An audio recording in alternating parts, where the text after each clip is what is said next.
Good morning, good afternoon, wherever you are. This is EASA again. Yes, good morning and good afternoon as well from my side. This is EASA here. This is Julia Igera speaking. I'm the head of the section at EASA of the Aerodrome and Ground Handling section. And I'm really pleased that so many of you are joining us for this second ground handling webinar. I'm just checking how many participants do we have right now? Online. 400. 400 participants already. That's really great. So thanks for all of you who are making time for this webinar and want to get information specifically on ground handling, but even more specifically regarding the safety management system and how to set up a good safety management system in ground handling and how is that actually linked with the new ground handling safety regulation that will apply as of 2028. So this is our second implementation support webinar, and I think 2,000 of you have joined us the last time we did that in May, and now we are in the end of September, beginning of October almost, and many of you are joining us again, and we plan to have more of those sessions with you where you can ask questions, where we invite very good speakers that are quite knowledgeable on the topics that are at hand here. And that's why I would like to first welcome our panelists as well. Here I have on my left-hand side Adina Söni, who is the project lead at EASA, the ground handling expert from EASA, who has been drafting the regulation for many, many years, together with groups of experts as well. Then I have here Paul Tippe, who is the seconded national expert at EASA, working with Adina to support us in launching this European ground handling regulation. And we also have John Franklin here from the EASA communications team, who's helping us to set this all up. So you all have a smooth ride today with us, all of you participants. And then we are joined also here from our side on the screen. We are joined here by David Clarkey from Swissport. He is head of global quality, health and safety environment. David, maybe you can just raise your hand. Yes, hello, David. Then we are joined by Jonathan Heavey, who is a ground handling inspector from the Irish Aviation Authority. Hello, welcome, Johnny. We are also joined by Terry Yeomans, who is ISPA Program Director. Terry? Hello. ISPA is actually an organization that belongs to the International Business Aviation Council, IBAC. And then we are also joined by Burkhard Höfer, who is Executive Vice President Commercial from Hamburg Airport, not really around the corner from Cologne, a little bit further north. And he's joining us from Hamburg Ground Handling GmbH and Co. So welcome as well to you, Burkhard. Hello. Thank you very much for joining us. The agenda today, I hope we are showing that on the screen. Is that visible to all participants? Let me just bring that up for you. So just that you know what you are signing up to for the next 2 hours here with us. The agenda is really around the issue of safety management system for ground handling organizations. We want to learn from you, and you probably also want to learn from the distinguished speakers, what are the main points, the challenges and the lessons learned. And then we also will talk about industry standards, new approaches in the ground handling regulations. Industry standards, of course, are super important in ground handling. And then we also want to look a little bit into responsibilities of aerodrome operators and aircraft operators vis-a-vis ground handling under this new ground handling safety regulation that will apply as of 2028. And then we ask the question, are the rules proportional? Are the rules fit for small ground handling organizations as well?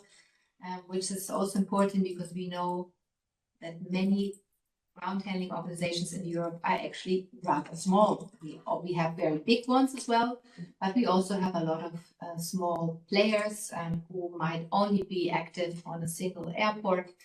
And therefore, it's also important to do this sanity check whether our rules are proportionate. So I would like to launch the first poll, just so we get a little bit of an understanding of who we have in the of audience. who is our audience So- today, where you are coming from, so we can also steer our discussion to make sure that we address the issues that are important for you. So we are launching a poll right now. You should have a question in front of your screen. So if you there's take a your problem mobile with the phone. Slido. It's connecting to a different Slido. Oh, and it apparently can't- it's a problem. So we'll have to use this Slido, but I'll have to take the Slido out of the.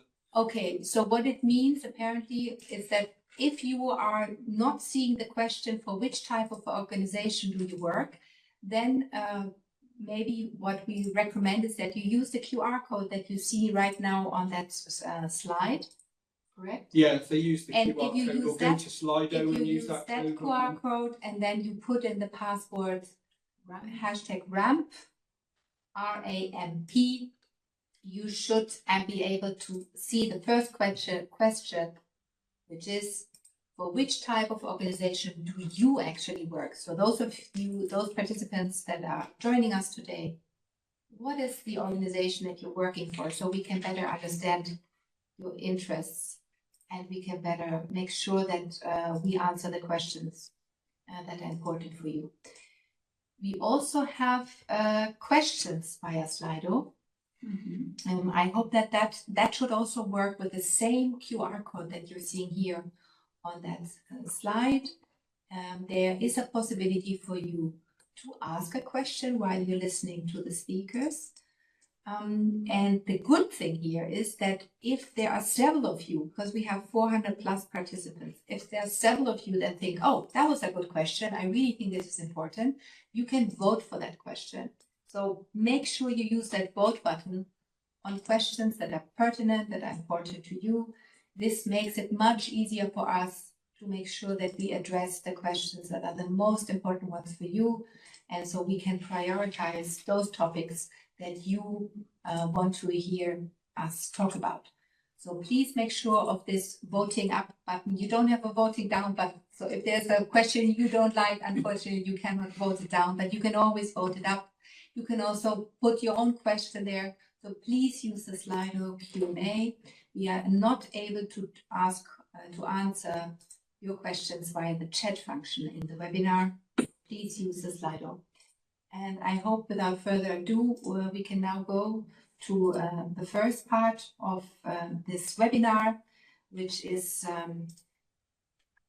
addressed again on safety. And I'd like to hand over to my colleague Adina to take us through this part of the agenda. Thank you very much, Adina. Thank you, Julia. Very nice introduction. And welcome to our participants and to our panelists. We thought of diversifying the way in which we are doing the webinars so that you don't get bored just listening to a couple of voices over here. So in the first part of the webinar, we are going to have an open discussion. This is not a training, and I'm repeating this because by now we think that probably more than 95% of you already have heard about a safety management system, an SMS. So this is a discussion with experts from the industry, and we thought about shaking things a little bit by asking everybody, are you safe? Is your organization safe? Because safety is number one priority that is now enshrined in the ground handling regulation, and I will already refer to the ground handling regulation, that's number 2025/20, and the rule that talks about the responsibilities of ground handling organizations, the rule is Org Gen 110.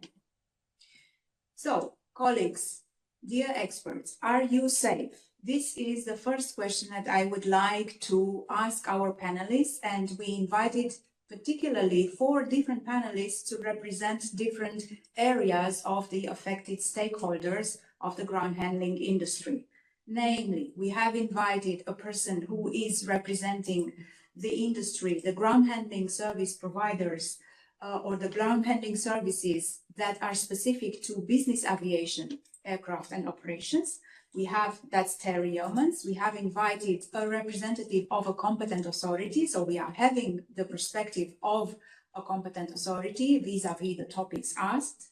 We have an aerodrome operator Well, actually, we have a ground handling organization that is implementing an integrated management system with the aerodrome operator, and that's Burkhardt and Hamburg Airport.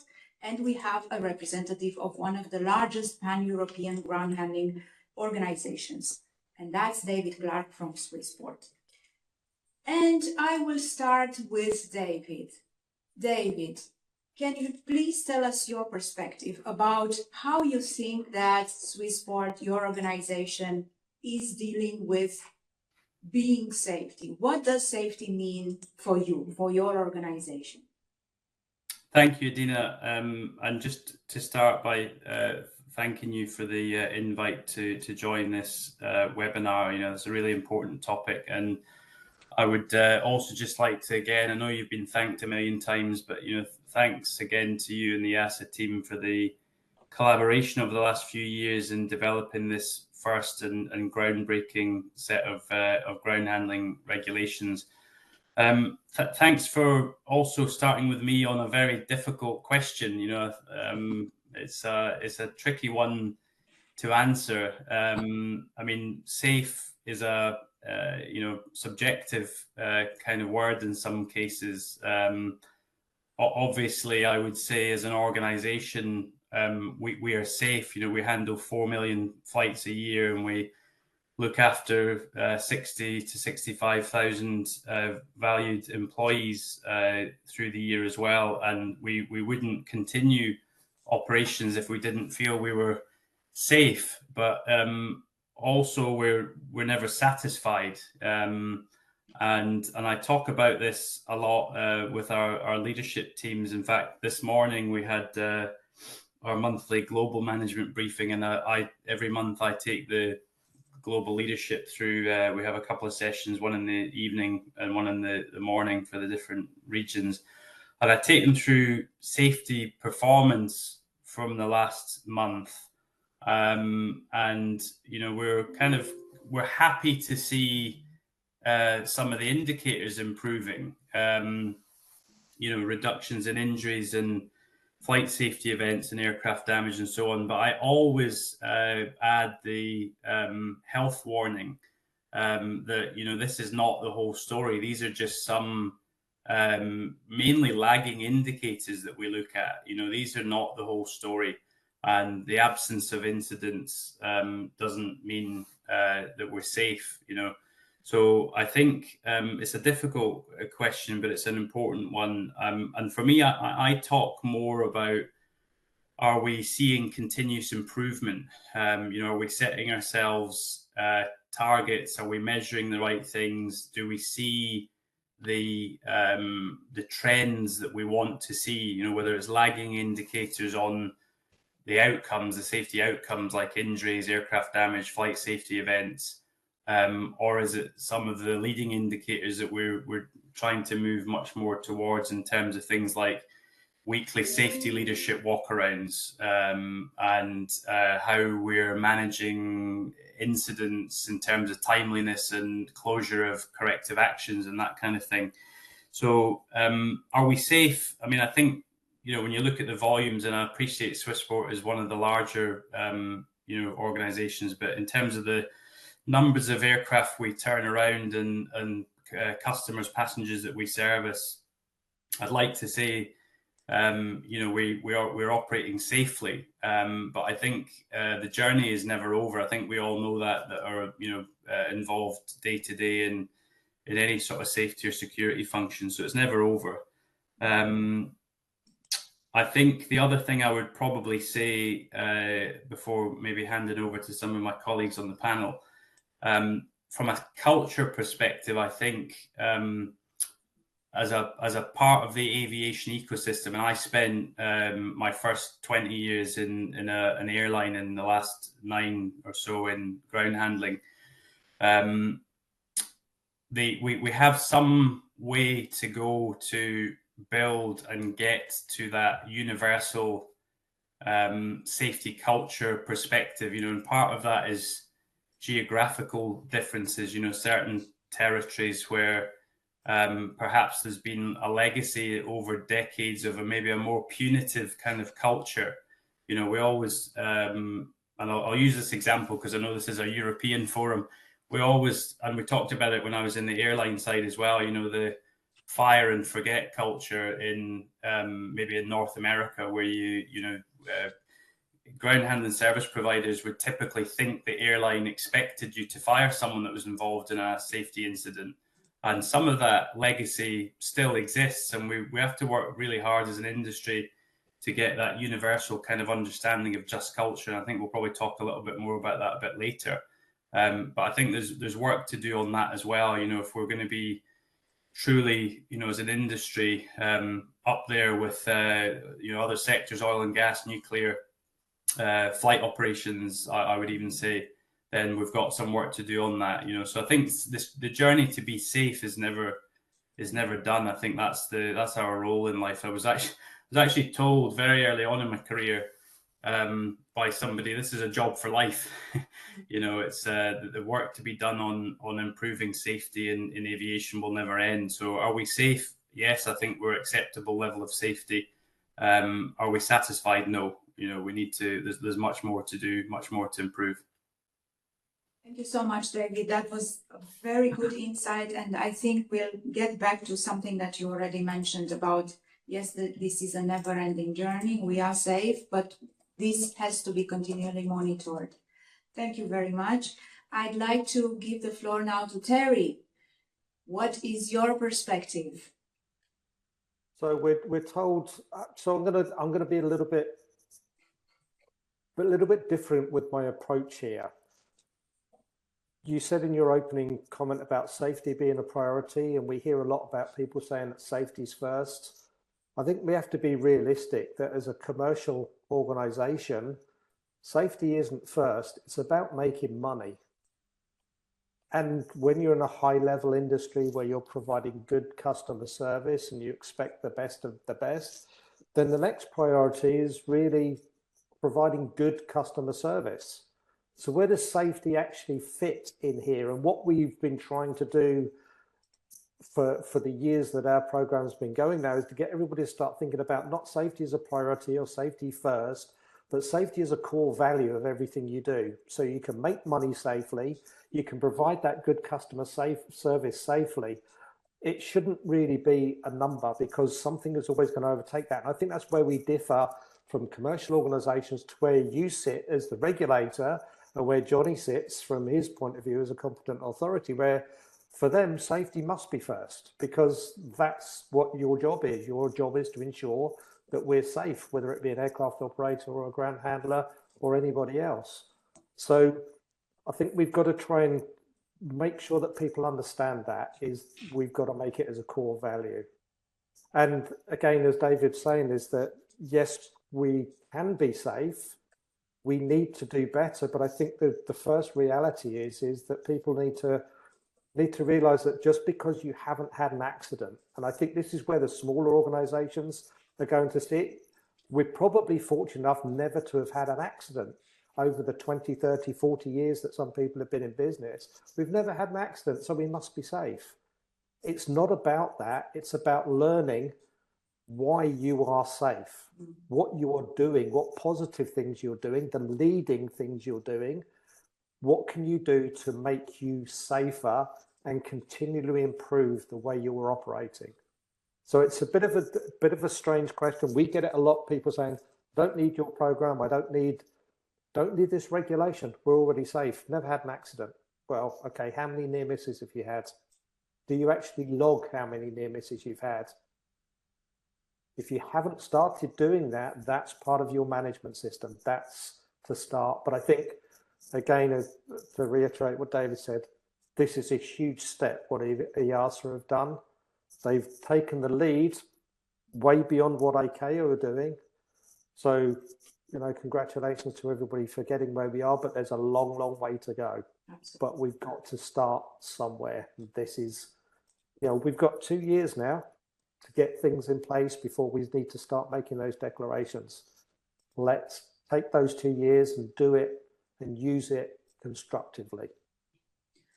Very good points. Thank you for highlighting this, Terry. Indeed, where does safety sit in the bigger context where money comes first? Let's save as much as possible. let's provide as good customer services as possible while maintaining safety at a good level as required. I also take another very important point from you, Terry, and that is extremely relevant for the whole industry, wherever type of activity you do or whatever kind of operator you are.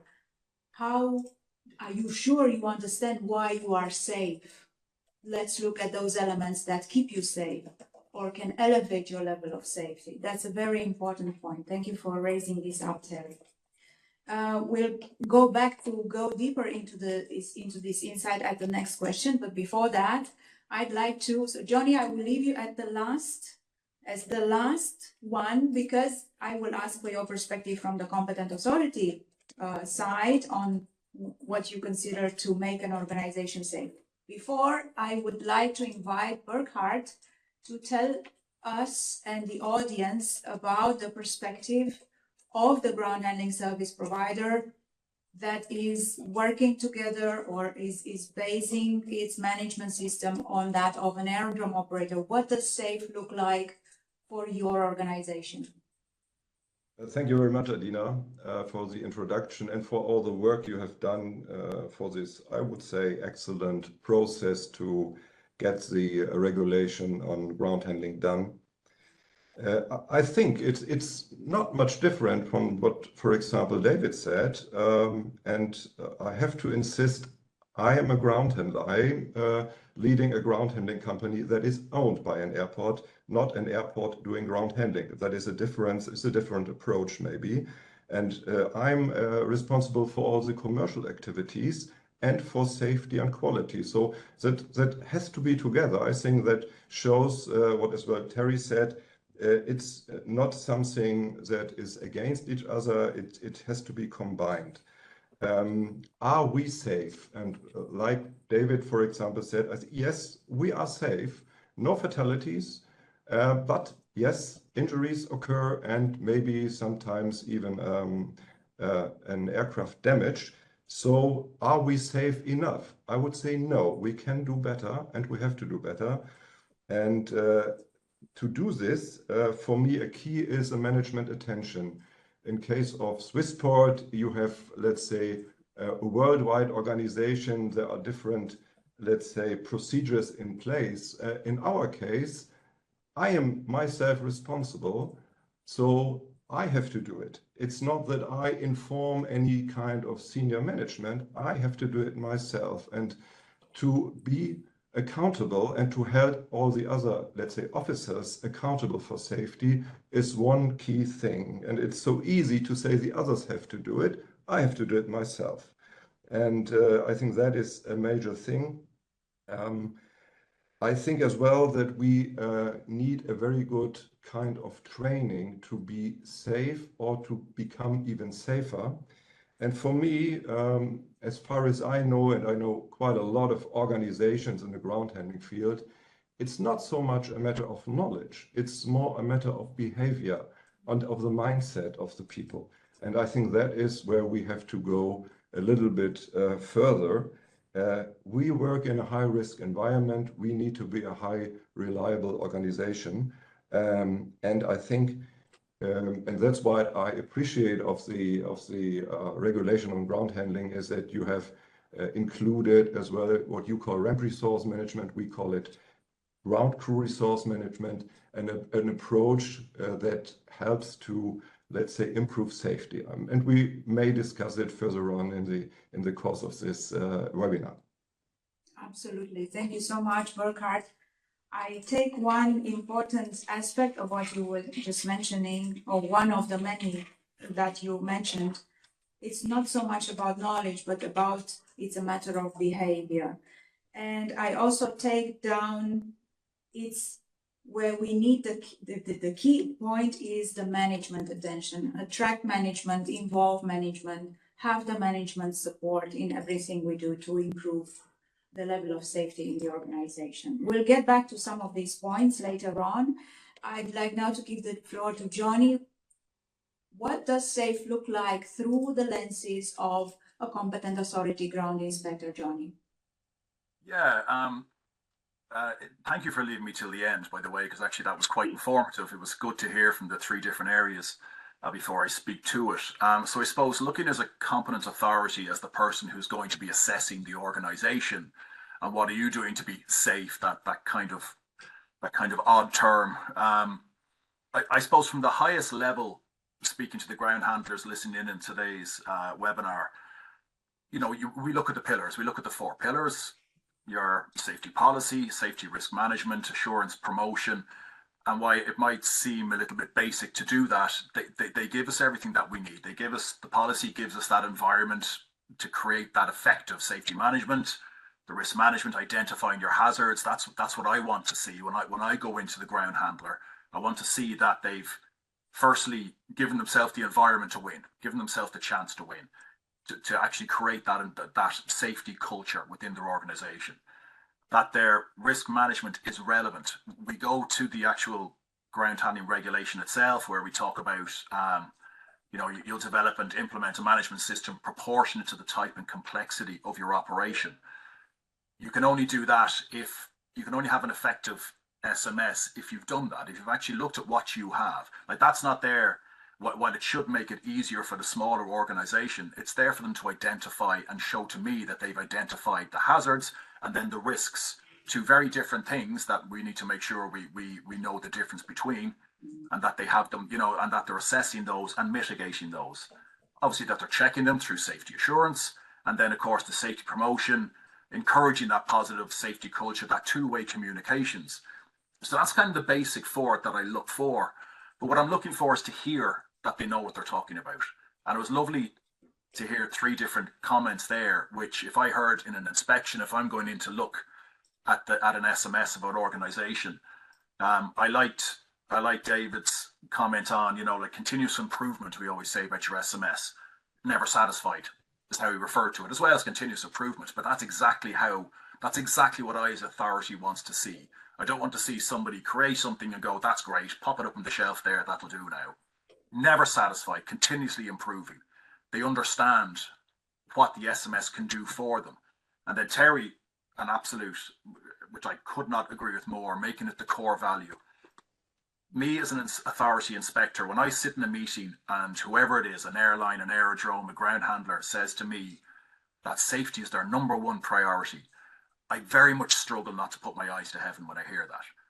You're a business. You're there to make money, and that's your #1 priority. Because if you haven't made money, then you're no longer a business. You're gone.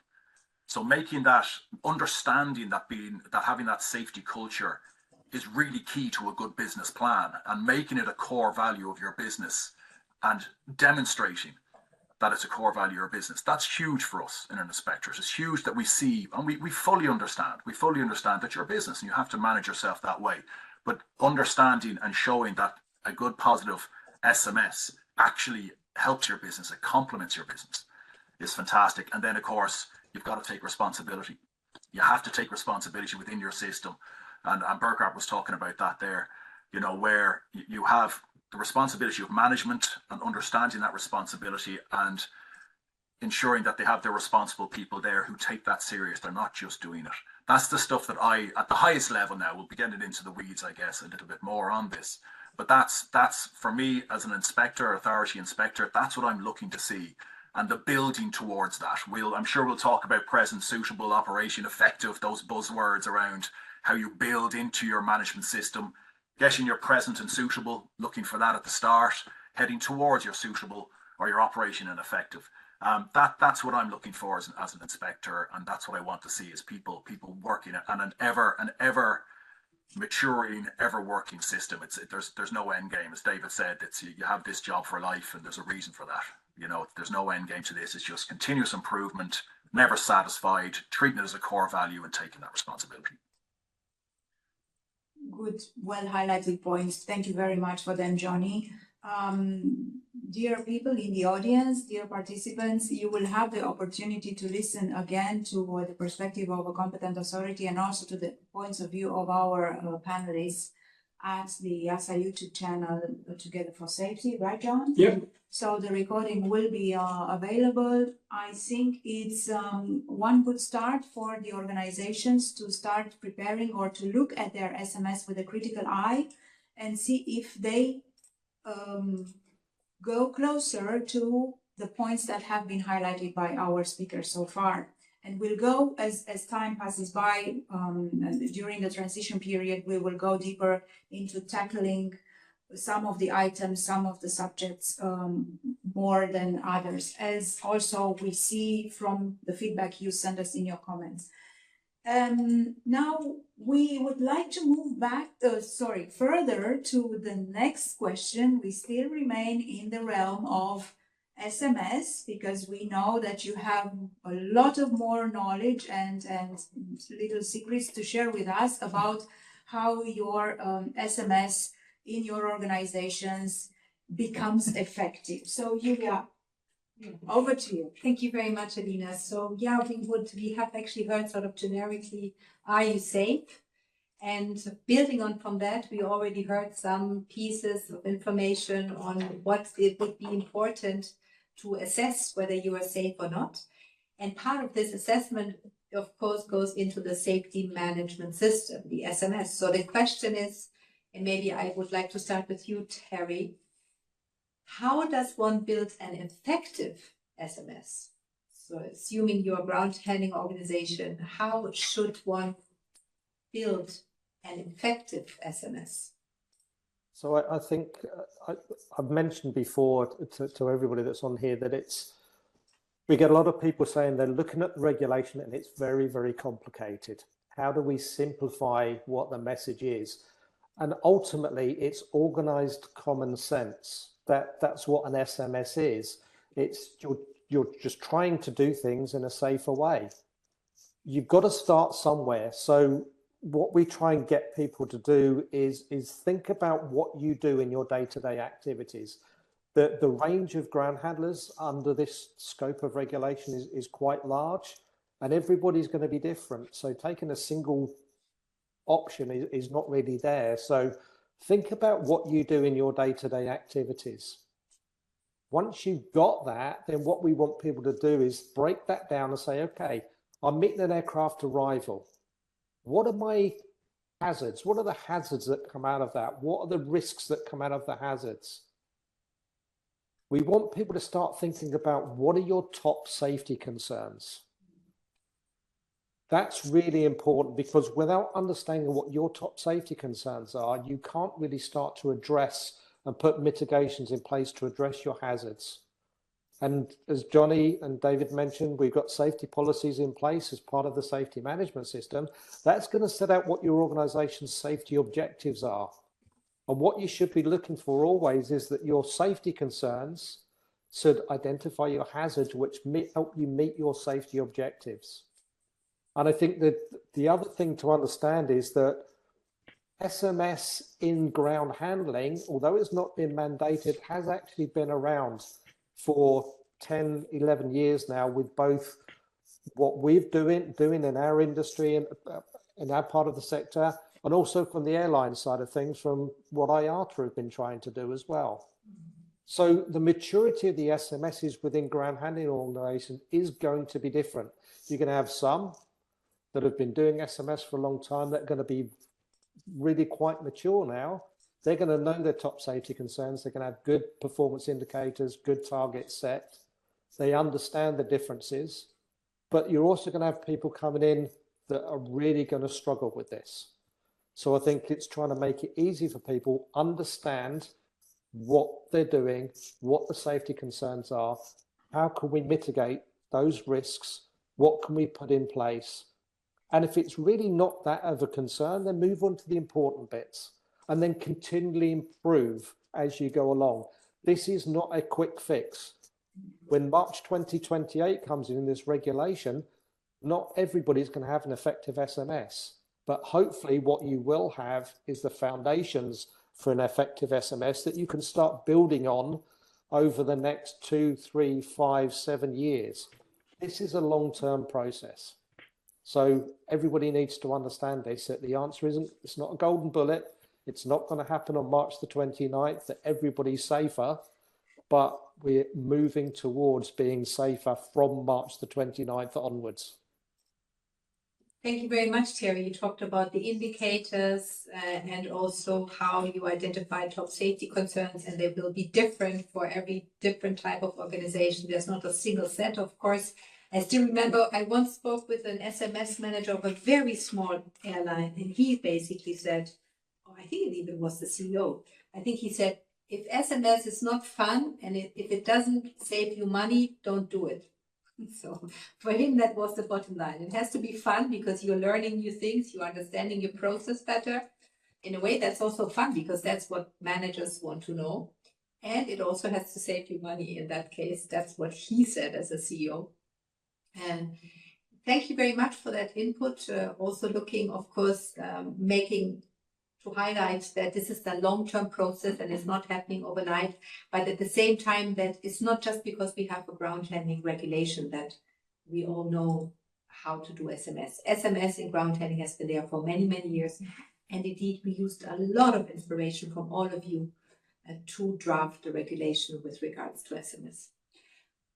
Sorry, you wanted to add something? I wanted just a quick reminder for our audience. We have opened another poll in which we ask you, does your organization implement an SMS for ground handling?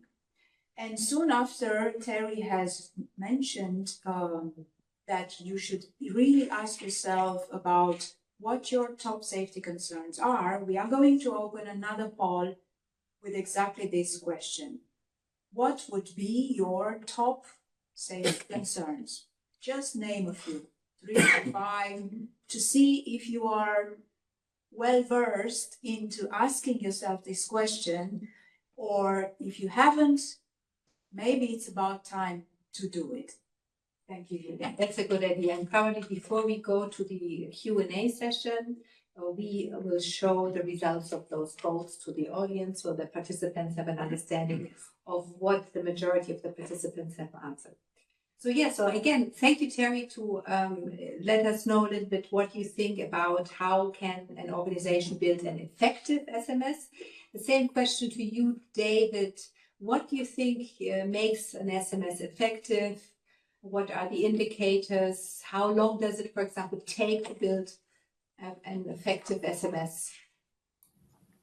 Thanks. I mean, again, it's different between different sizes and complexities of organizations, I think, and Johnny touched on that in his opening remarks.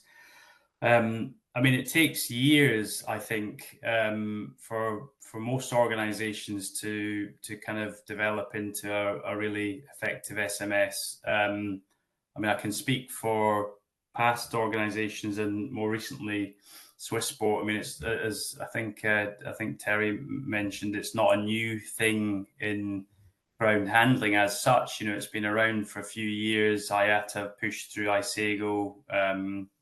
We had ICAO's guidance as well. So it's not a brand new thing, but it takes time to get the organization you know, to kind of understand all the different elements that we're talking about. And I think my kind of experience and my guidance on it would be to use the, you know, plethora of tools that are out there to support, you know, as I say, it's not new. I think I mean, obviously the EASA or EU regulation is written as it has to be written. Maybe it's not, you know, I have it as bedtime reading. Adina is by the side of my bed, you know, to read, but it's maybe something that it can be tough going for some people. But there's lots of guidance on SMS from, you know, some of the other sort of booklets, the IATA guidance, the ICAO guidance. You know, there's plenty of sources of help out there. Your local competent authority, you know, I'm sure I can speak on their behalf. You know, happy to you know, to give some guidance to people for whom it's news. But there's plenty of guidance to use that. I think. Again, we're quite a complex organization in terms of the size and the business units. We've got ground handling, cargo handling, fueling, lounges, even some line maintenance, and we do a lot of work in our fleet organization with GSE. So I think to the points earlier, just applying the common sense about, thinking about what are the things that can go wrong. And for us, I would love that we're sitting there brainstorming really crazy new kind of never seen before hazards and the associated risks. But unfortunately, we've got plenty of data of real stuff that does go wrong, month to month, year to year. So we've, focus on the stuff that's the obvious, common sense things that are your hazards and risks. And but do step back and think in a kind of cold, sort of dark, quiet room about what are the really critical controls that you already will have in place. It's just often it's a case of just kind of thinking and documenting what you have already in place when it comes to the risk management component. You will already have maybe some technical controls for risks. I'm sure, like everybody, we're deploying things like the anti-collision systems on GSE, technical controls.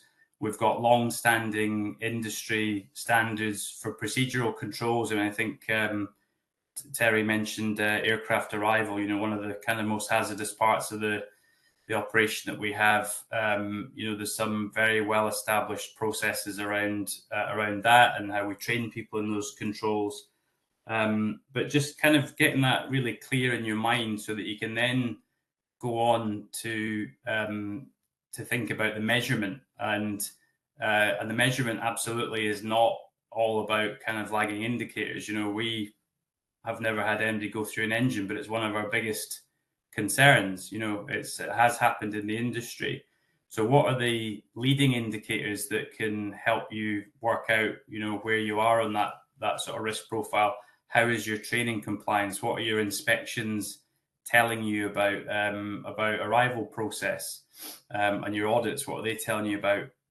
And even is there some other data points that you already manage in your business, but you maybe haven't thought of them as a safety indicator? Things like overtime levels or under coverage of rosters or things like that. There's some things that you can build into your kind of regular sort of risk management process that looks at things you already know about. GSE maintenance, levels of repairs, or levels of damage of GSE that are, or defects that are reported by your frontline team versus what your maintenance team pick up in a planned inspection. If your frontline teams aren't reporting anything, but your workshops find lots of things when it comes in, then there's an issue there. You've got some issues with reporting at frontline level.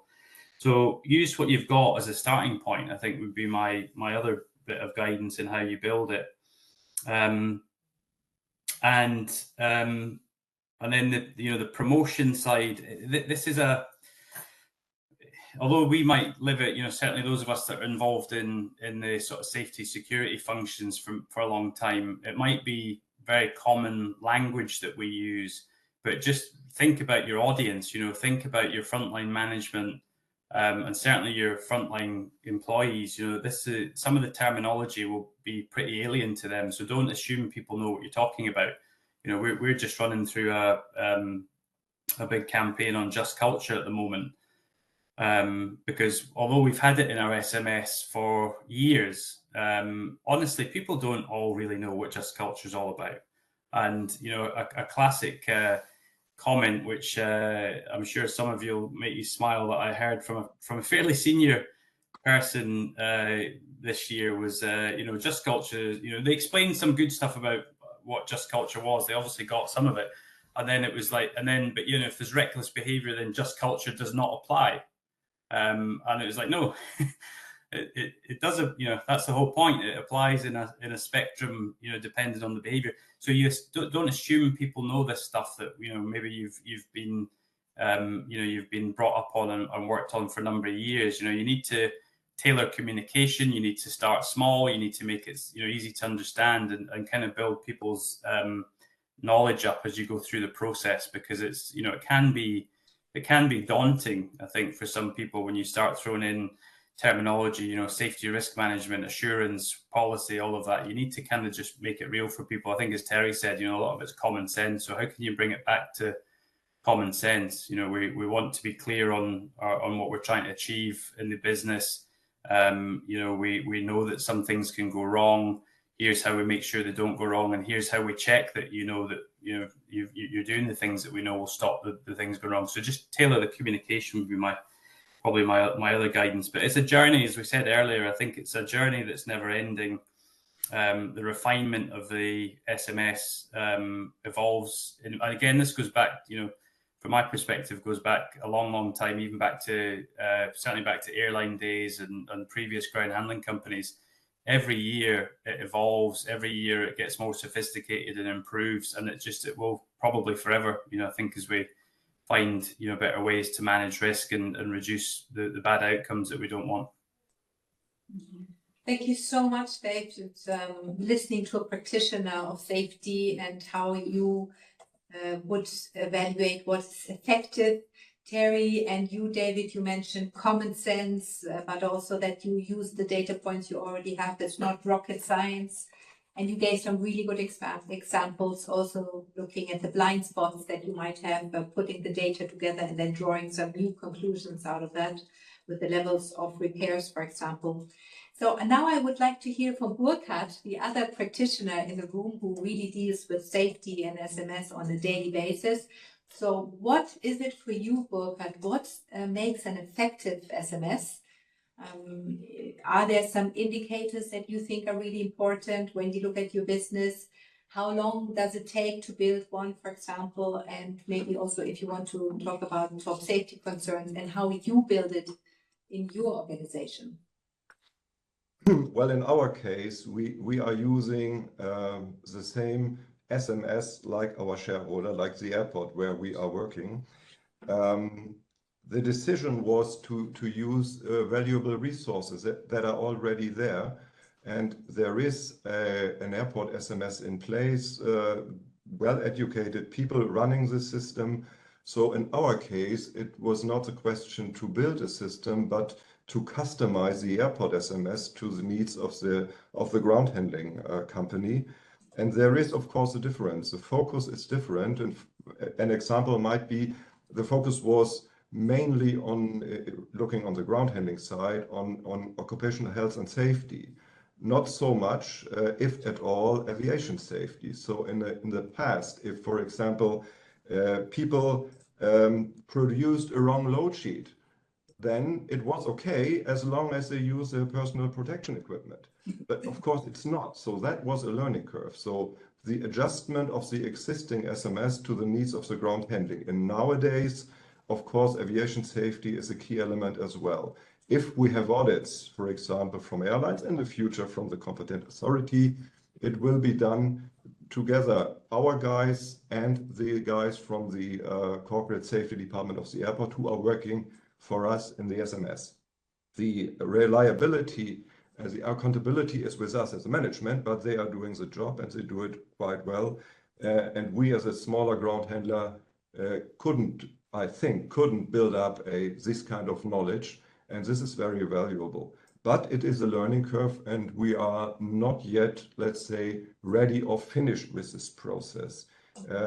As far as it comes to KPIs, for example, we have now as well a lot of data and we need to learn better how to use this data to extract the right KPIs to manage safety better. And I think we need maybe a little more creativity to get better figures, better data to manage the system. In respect of what I think is the main risk we have, the top safety concerns. In our case, looking on our operation, we have a workforce that is with us for quite a while in the average. So up to 2 years, people change quite fast. If they are with us 2 years, they stay long. So we have a very experienced workforce, in other words, old. And the main risk I see, the main concern I have is complacency, because they are well trained. And if you are well trained, if you consider yourself, I'm a professional, sometimes you think, well, I know it much better than maybe the procedures that these guys in the offices are painting or writing. this is an issue for us, maybe different to other ground handling companies. And in general, I think the unnecessary complexity coming into the ground handling due to, let's say, having 10, 12, whatever airline procedures for the same thing. That could be much better. Unnecessary complexity is nothing we should keep. It should be, let's say, a standard, at least per airport, to avoid this complexity and to make the whole operation safer. And in general, I think there are too many interfaces between the different stakeholders. We should work on this, and there I see EASA as responsible to, let's say, combine the different divisions within EASA for airports, for ground handling, for airlines, to combine it to get to the next level. Thank you so much talking also to us and sharing your knowledge from a ground handler that's operating at an aerodrome where you use and you customize the aerodrome SMS. And you're also saying that it was a learning curve and the airport was willing to also adjust its SMS so to meet your needs. But indeed, yeah, it's interesting that you raised the points with regards to workforce and age, but also this unnecessary complexity. It's something that we've heard for many years now.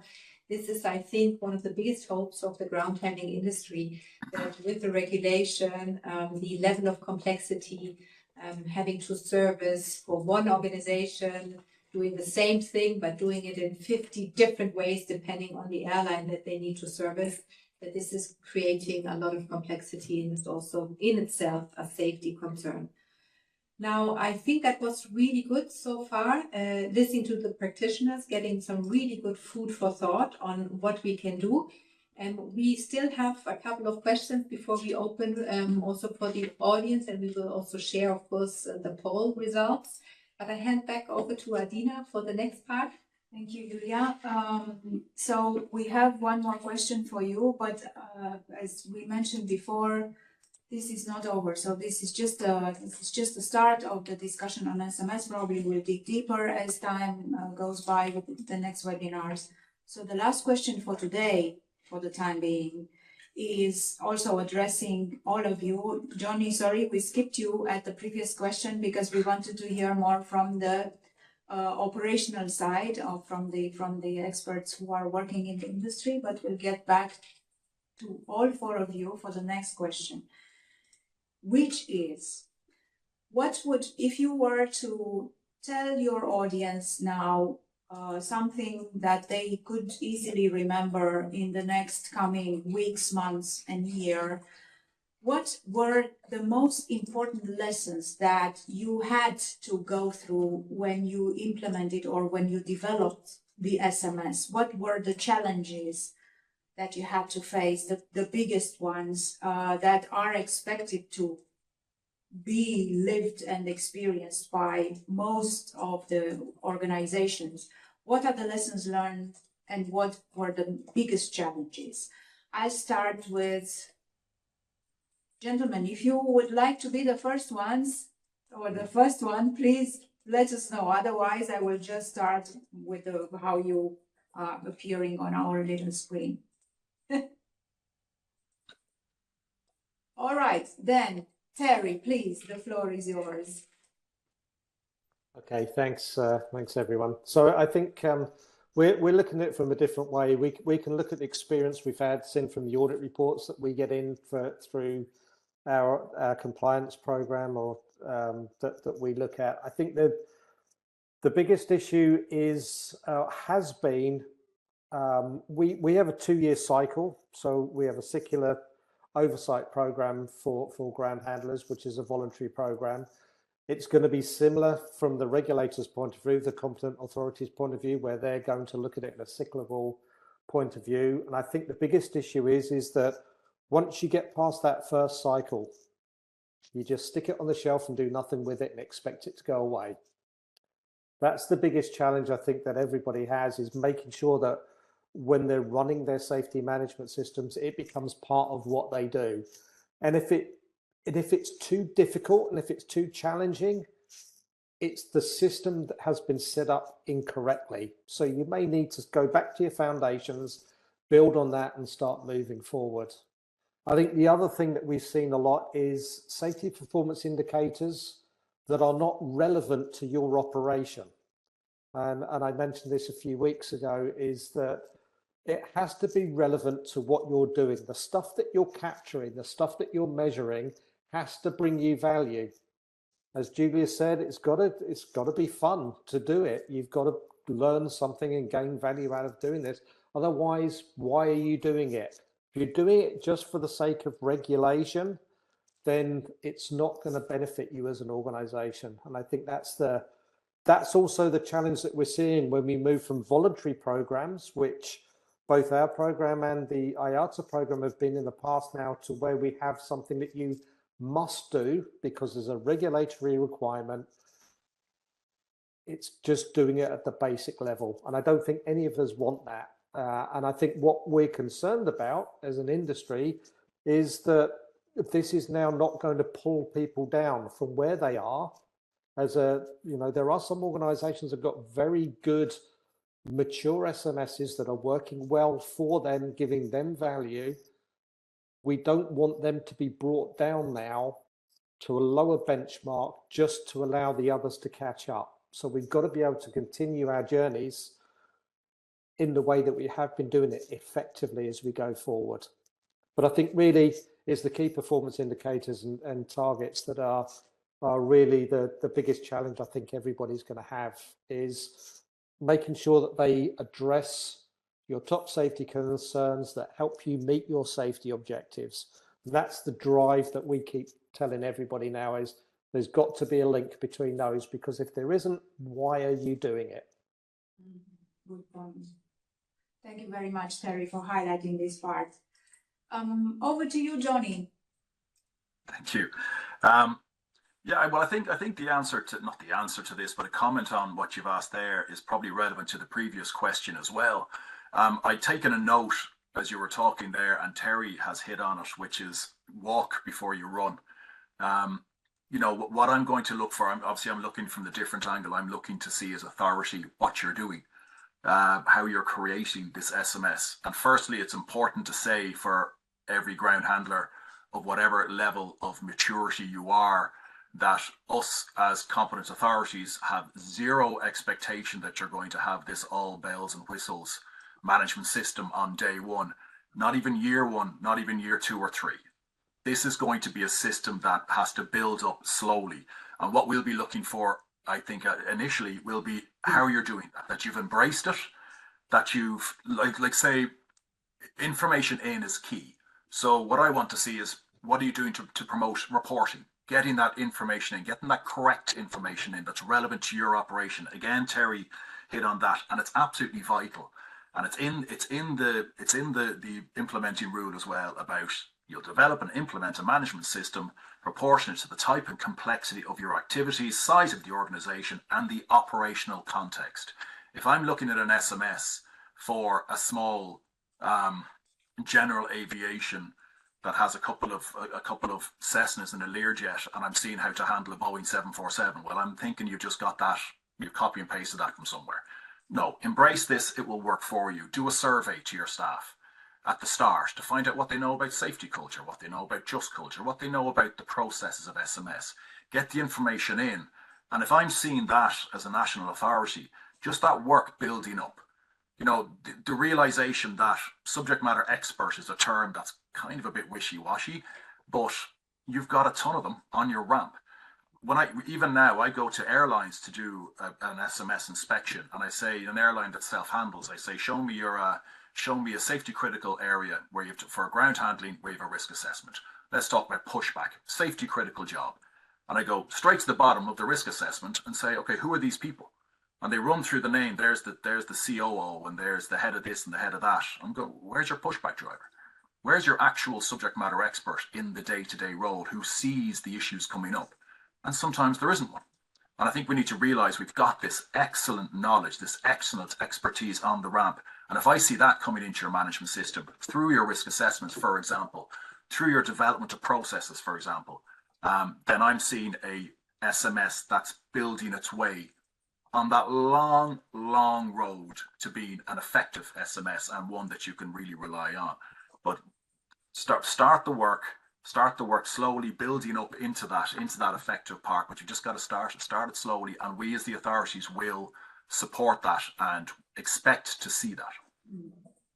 Thank you very much, Johnny, for highlighting probably the most important elements to start from. Without further ado, I'll move further to Burke, because you appear next on our screen. So what are the main challenges that you would share with the audience, the lessons learned from your own experience, Burke? First of all, I think it's not so much voluntary to have an SMS, even though the regulation on ground handling is on the way and is not applicable today. But at least everybody who is dealing with the EASA standard ground handling agreement has to have an SMS for years, because it's a must in accordance with the main agreement. But anyway, that is just on paper. It has to be a living system. And so in our case, as we, let's say, joined and customized an existing SMS of the airport, it was really not easy to discuss and convince the guys who did an excellent job for the airport to, let's say, adopt and change in respect of the ground handling issues. At the end of the day, it worked out, but it was not easy and it took a while. And the other thing is, if you are maybe not that big, get, let's say, support from other companies who may have more experience. I think on a given airport, on a campus, where people and companies, so-called stakeholders, cooperate, then maybe just ask the colleagues of other companies who may be bigger, have more experience. And my experience is that, especially in respect of safety, the people help each other out, because everybody who's dealing with safety, let's say, is living that. If you take it serious, you want to improve safety, and it's not ending on the edge of your respective company. It's the others as well. So if you help the others in this respect, you help yourself a bit. So this collaborative approach is maybe the right one, and I think then you are on a good path.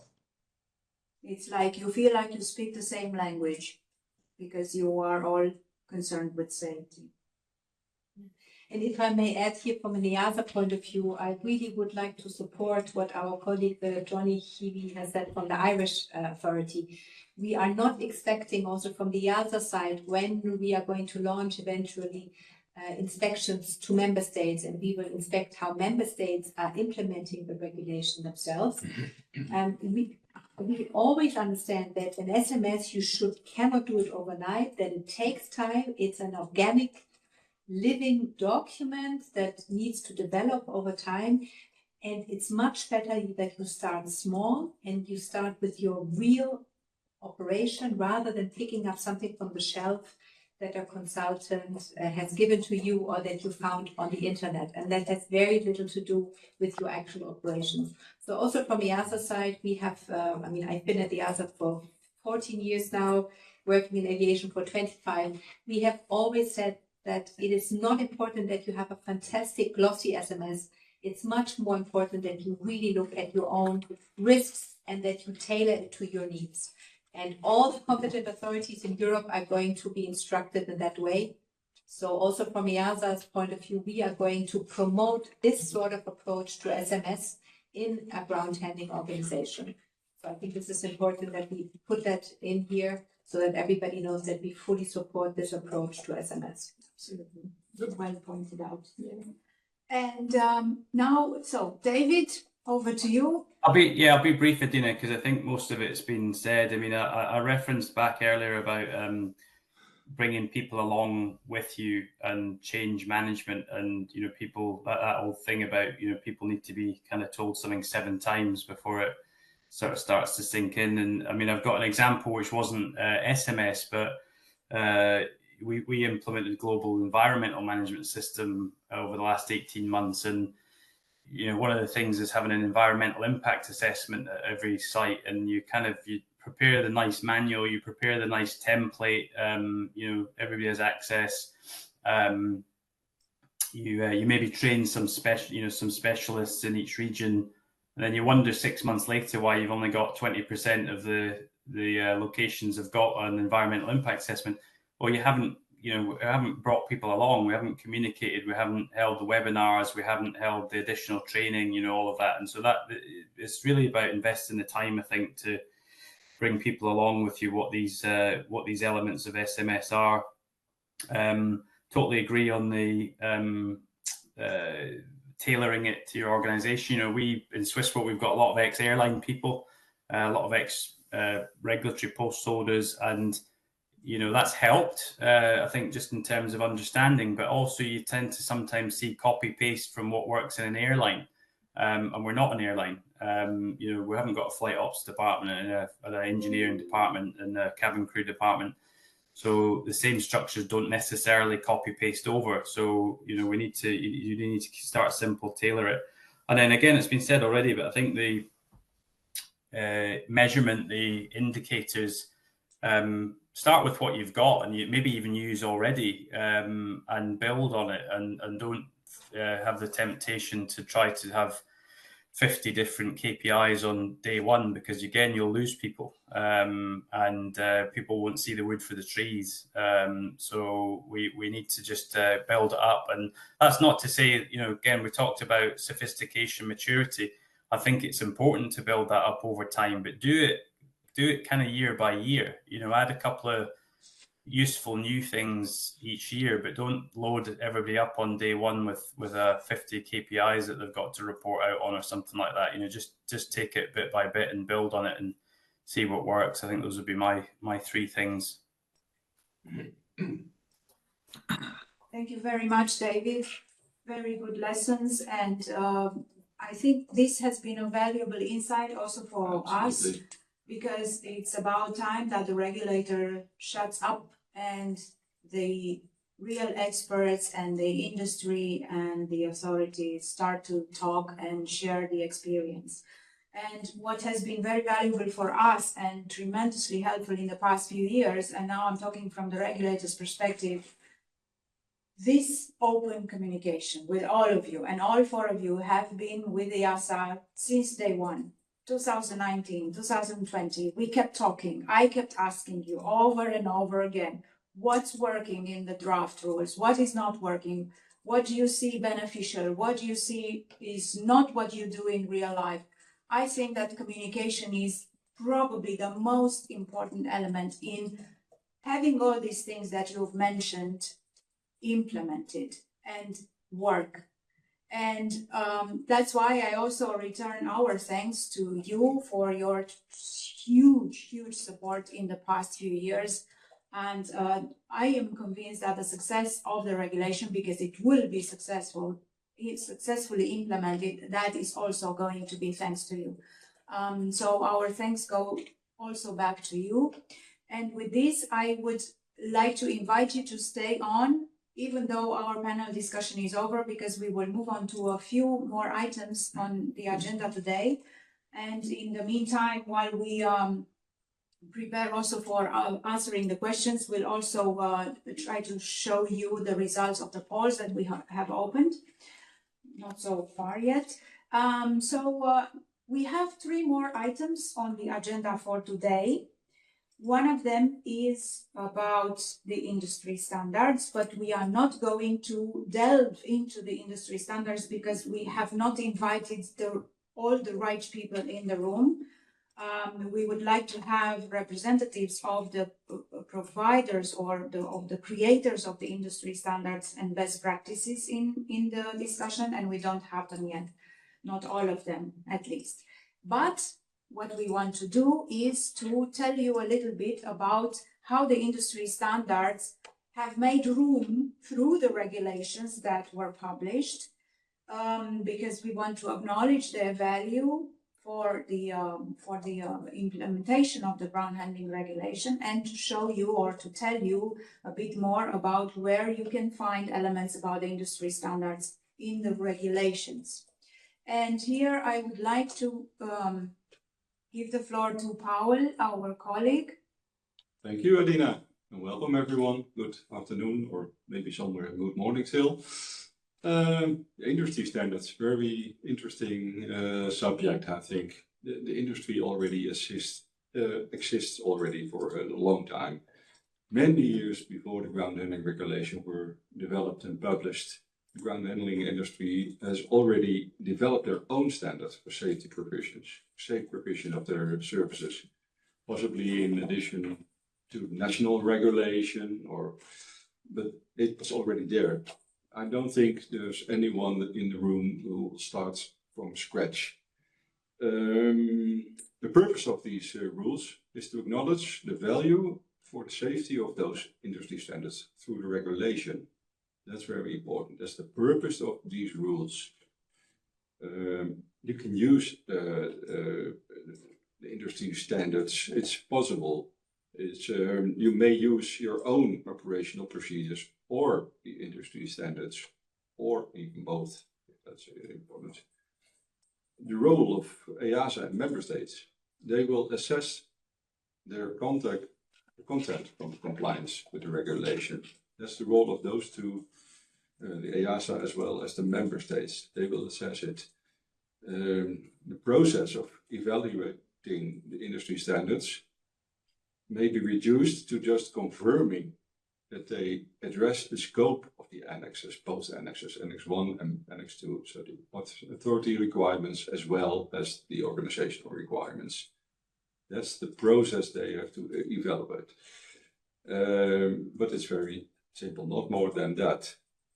And when a ground handling organization declares it uses the industry standards, as it says on the screen, this is just complementary information for the competent authority in support of risk-based oversight. That's important. It's just an added and not more. It means that oversight for ground handling organization that applies to industry standards. We also have a poll for you related to the industry standards, or actually even two questions, because we want to know how many of you in the audience are using industry standards or best practice documents. And the next question of the next poll will be which of the industry standards and best practices you are using currently in your operations. So while Paul will continue with the discussion about the industry standards, I will move on quickly to open the polls for you to answer. Please do so. Thank you. The industry standards in the scope. We have some examples. It's just an example. You can show it on the next slide. Yes. Possible. Sorry. The cursor is not that far past. Industry. This is just some examples. As you can see, well, maybe you can see there are some of them are bold, and some are less. In the guidance material, you will find a non-exhaustive list of recognized industry standards. Non-exhaustive. Remember that. As I mentioned earlier, these are the standards already in use by the ground handling industry and can be used to discharge their responsibility regarding the safe provision of their services, the ground handling services. They are not mandatory. Some of them, the SAE for DI and anti-icing and the JIC for fueling, can be considered as highly recommended, but still not mandatory. And now with this guidance material, you also can find them in the EASA decisions on the ground handling regulation. That's EASA decision 2025, number 007. So this list, as Paul mentioned, is non-exhaustive, and we are curious to know, we would like to know if you can share with us which of these, of the industry standards. We haven't listed all of them in the poll, but please tick all the boxes of the documents that you are using in your ground handling operations. We'll go back to the industry standards in one of our next webinars with the right people in the room. I would also like to invite the representatives of IATA besides Terry, because Terry is already representing the EASA standards for business aviation handling. we would, and we'd also like to invite IATA representatives and also some representatives from JIG and from the SAE, even though the SAE people would probably be hard to get to because they work on a different time schedule. Most of them being in Canada and the USA, so, but we'll figure it out. Right, so moving on to our next, let me check if the polls are working properly. So far, so good. I think it works, yeah. Okay, yeah, good. So let's move on to the next topic, which is in the next few minutes, we will try to clarify the roles of the aerodrome operators and the aircraft operators with regard to the new ground handling regulated context. We received a significant number of questions from you. We answered those questions. We published the answers related to the webinar number 1. So now we will try to clarify together in this webinar a few of the main roles and responsibilities of aerodrome operators and aircraft operators. Yes, thank you. The aerodrome, as well as the aerodrome operators, as the aircraft operators, they already have to comply to existing regulation, European regulation. Several procedures which has to be used for ground handling are in their regulation.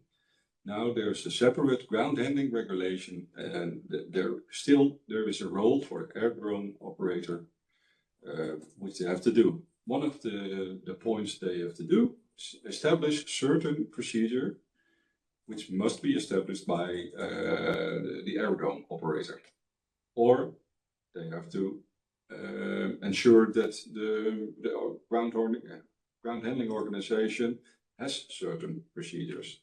That's one of their jobs they have to do. Under the ADR compliance monitoring process, the aerodromes has to check ground handling organization's compliance with their procedures. There are procedures, as I said, there are procedures already in their aerodrome manual, for example. It's their job to check the compliance with those procedures applicable to ground handling. Also, formal arrangement with the ground handling organization. For example, access. Oh, thank you. And there was light. For example, access to the of the employees and or vehicles to the airside area, or driving in the airside area, or, but also training required for compliance with the ADR requirements. Also has to be formal arranged. Involve, of course, the ground handling organization in the ADR, the Aerodrome Safety Committee meetings. Very important. Invite them for the ERP, the Emergency Response Plan drills. But aerodrome operators are not obliged to check the compliance of the ground handling organization with the regulation. As it says, it's the prerogative of the member states' competent authorities. It's their job. They don't have to check the compliance with the regulation. That's very important. Some examples. The ground handling service providers adheres to the FOD control program as established in the manual. They have to do that, and the ground handling personnel are trained to apply it. But also ground handling service providers implement ADR procedures for passengers walking on the apron. It's as a complement to their own procedures, of course. The ground handling service providers have their own procedures already. The aerodrome has their own procedures, but they have to be implemented. But also, the ground handling service providers personnel driving on the movement, they have to be properly trained and authorized by the aerodrome operator. And the service provider also has means to provide means and procedures to provide ground handling service safely in adverse weather conditions or during the night, for example. Yeah, so if you forgot what we just discussed here, you have two possibilities to remember. One will be to look at this presentation, which will be published on the events page. And the second one will be, and that's the advisable version, to go to those two regulations, the aerodrome regulation and the ground handling regulation, and look for the rules which are referred to in those little purple color boxes, because that's an easy reference for you. And this is a non-exhaustive list of rules that may be applicable to you or are applicable to you as ground handling organizations under the aerodrome rules. Okay, so these are not included in the ground handling regulation because we don't duplicate things, but they are already there and they are already applicable to you as aerodrome users, because the aerodrome operator is responsible for safety of operations on the apron. Yep, exactly. Aerodrome operators, limits of responsibility. Again, as I mentioned before, aerodrome operator is not responsible if the ground handling organization does not comply with the regulation, the ground handling regulation. They don't have any responsibility in that. They are also not involved in the oversight of the ground handling organization. It's being done by the competent authorities, of course. But that's something which is new and maybe could need some time to get used to that. The aerodrome operator is responsible to ensure that the organizations complies with their own procedures, the aerodrome applicable under the aerodrome regulation. That's their responsibility. And now we move to the other side of the whole equation, let's say. And remember, we always talked about the interfaces, ground handling representing the perfect interface between the aerodrome operations and aircraft operations.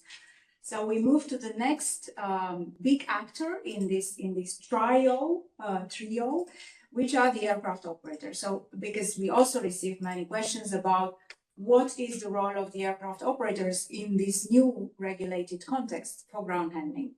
So what you should do as aircraft operators and what you're not expected or should not do.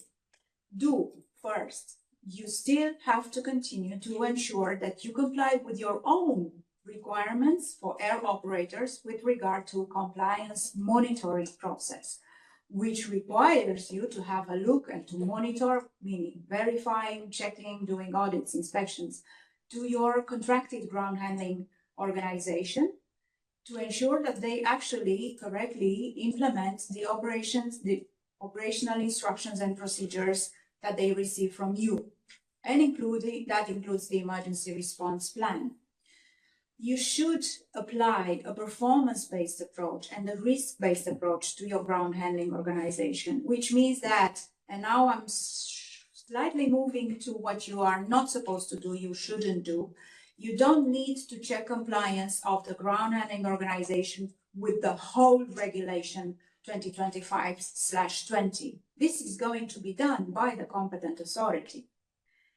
In any case, you might find this to sound contradictory because your rule on contracted activities, that's ORO Gen 205, requires you to ensure that your ground handling organization complies with the applicable regulation. But because the competent authority will already verify that, this will enable you, the aircraft operator, to focus only on what's of interest to you, to base your verifications on the performance of your ground handling service provider. Where you see that their safety performance goes lower, you would rather focus your inspection and your audits on those parts where the safety performance is lower than expected, than the standards. You would also rather focus on verifying what the competent authority is not verifying to such a detail, which is your own instructions and procedures. You might also want to focus your inspections on the areas of ground handling operations where the competent authority does not do such a frequent check. And I'm referring now to the specific regional de-icing operations where you already do the verification of how the ground handling service provider is prepared for winter operations every year. Probably not all the competent authorities will verify their ground handling service providers every year.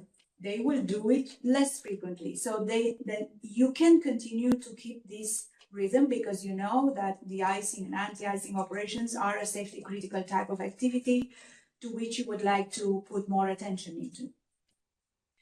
What you also are expected to do is to provide access to your procedures and instructions to the ground handling organization. Either give them to you, or maybe you have them online, so grant them access to your procedures.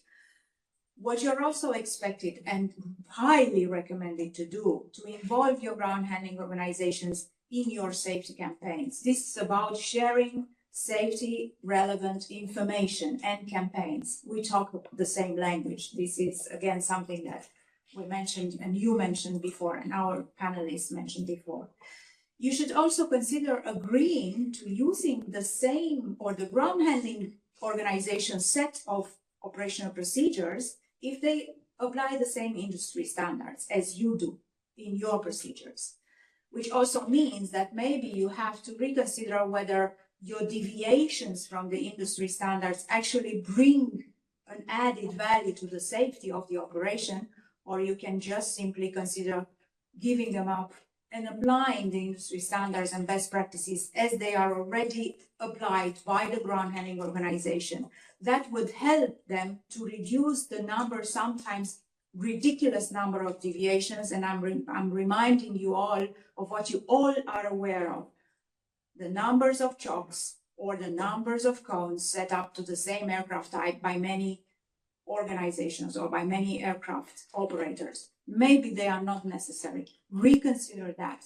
Take another thought, because the rhythm in which the industry standards are regularly improved by your daily operation is very frequent. It's once a year, once every 2 years. So the industry standards and the best practices will always be improved, will always show the best operational practices. So maybe you don't need to deviate so much from them. What are the limits of responsibility of aircraft operators? We received a question about whether the air operator is responsible if the ground handling organization does not comply with the ground handling regulation. No, you're not. It's the ground handling organization that is responsible to comply with the ground handling regulation. In any case, you as an aircraft operator have to ensure that everything is being implemented or any action is solved to ensure compliance with the air ops rules, because you have to, on your turn, when you're verified by your authority and for your own relaxation with regard to how safe your operation is, you will want to see that the ground handling organization does actually comply with what's in there, either in the contract that you have with them or in the requirements that are applicable and maybe they don't follow. So you have to ensure as an air operator of your own compliance with the air ops rules. That's compliance monitoring and contracted activities.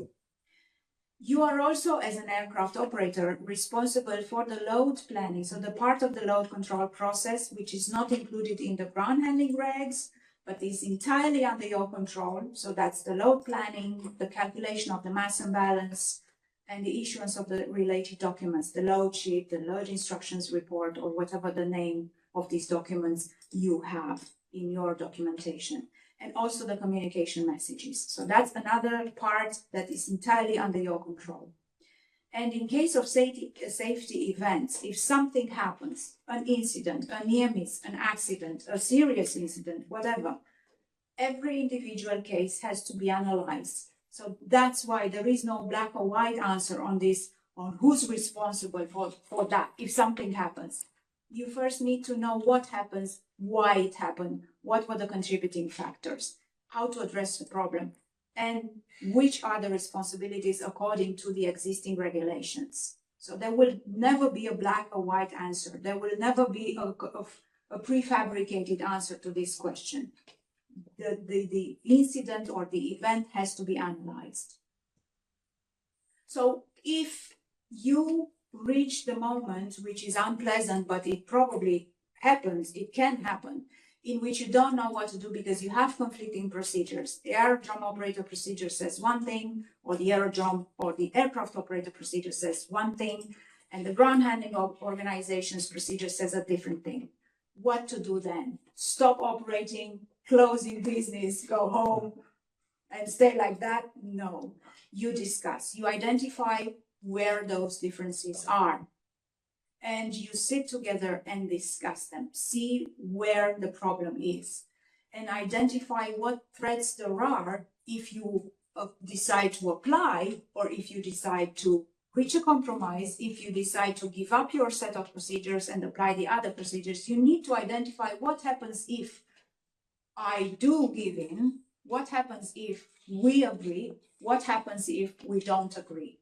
Are there any safety problems if I agree or if I disagree? What do I lose if the ground handling service is not provided according to my procedure as an aircraft operator? What do I win if I agree that the ground handling organization's procedure is better than mine? So you need to identify where the threats are in either case, whatever you decide to do. Find the common ground. Find the common ground while still looking at what applies to you so that you don't go out of the requirements, which you probably won't. But ask yourself this question: if I agree or if I disagree, will there be an instance or a case in which I go outside of the applicable requirements? Am I still within the legal framework? It's important, and it's probably the most important things. Whatever you decide to do, you need to consider both the safety of the aircraft and its passengers, and also the safety of the people on the ground. And that includes any kind of persons and ground handling personnel at the same time. Both are equally important. As the last resort, let's say, consult with your competent authority if you cannot reach a compromise. Ask for their advice, ask for their opinion, but at the same time, we highly recommend that you don't abuse that, because your competent authority is not a referee. Okay, so think about it first, discuss it between yourselves, put all the options on the table, and only in the worst case scenario in which you cannot disagree, you consult with your competent authority.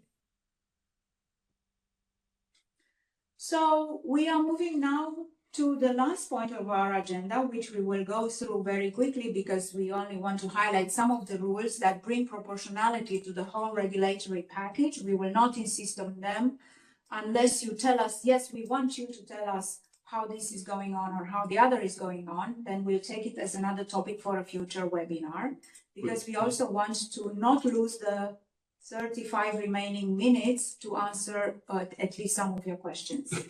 As much as possible. Exactly, as much as possible. So over to you, Paul. Yeah. Let's talk a little bit about how the rules were set to be proportional. Yes, as it says, how do they fit the ground handling rules for small ground handling organizations? Of course, I think more than 80% of the ground handling organizations are not they don't have the size of, for example, a Swissport or they are small. There are some. There is in AMC of the regulation, as you can see on the right hand side in the MGM 200A, you can find some definitions of a small organization. Actually, it's up to 25 full-time equivalent, and the number is per organization, not per station, because it's a declaration you will submit per organization. And 25 represents an annual average. If the ground handling organization uses more than 25 FTEs regularly, or for periods longer than 6 consecutive months, it should be no longer considered as a small organization. Then all the regulation, the implementing rules are still valid for them. Small organizations is considered a non-complex organization. That's important, non-complex. The complexity refers to the organizational structure, not to the complexity of the organization, the operations that it performs. It's to the organization. That's very important to realize that. So a non-complex organization can provide complex ground handling services. Examples, providing de-icing or anti-icing services. Alleviations. That's a very important part. There are several alleviations for small ground handling organizations.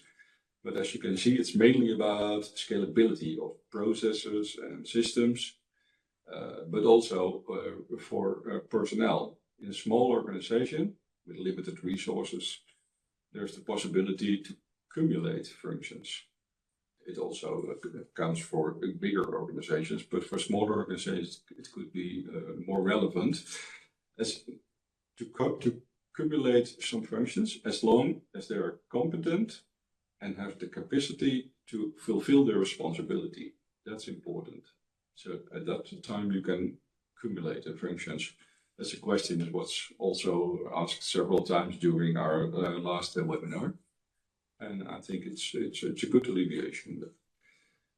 And a training program, training based on the tasks associated with the role.